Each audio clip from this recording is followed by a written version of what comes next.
The FBI also reported to me that mere hours before the attack, he posted videos on social media indicating that he was inspired by ISIS, expressing a desire to kill. The ISIS flag was found in his vehicle. Umakyat na sa 15 ang bilang ng mga namatay habang dose-dosena ang sugatan matapos sagasaan ng isang truck ang mga nagkakasiyahan sa Bourbon, New Orleans sa estado ng Louisiana ilang oras matapos ang pagpapalit ng taon. Kinilala ang suspect na si Shamsuddin Jabbar, isang US-born citizen at Army veteran na nakatira sa Texas. Ayon kay President Joe Biden, may impluwensya ng teroristang ISIS ang suspect. Natagpuan din ang 2 explosives sa French quarters ng syudad kung saan nagkakatipo ng mga tao sa pagtatapos ng taong 2024.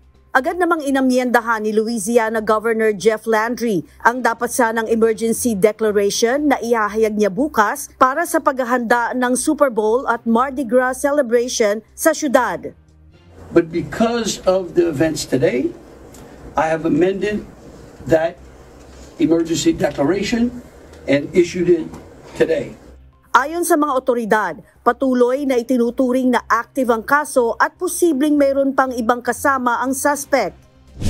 Samantala, iniimbestigahan na din ng FBI at ng local authorities kung may kinalaman ang pangyayari sa New Orleans sa sumabog na Tesla truck sa harapan ng Trump Tower sa Las Vegas ngayong umaga. Ayon sa ulat, patay ang driver ng sasakyan. And the intelligence community are investigating this as well, including whether there's any possible connection with the attack in New Orleans. Patuloy namang kinikilala ng New Orleans Parish Coroner's Office ang pagkakakilanlan ng mga biktima ng insidente. Marie Peñaranda, UNTV News and Rescue. Diyos ang aming sandigan, serbisyo publiko, ang aming pinahahalagahan.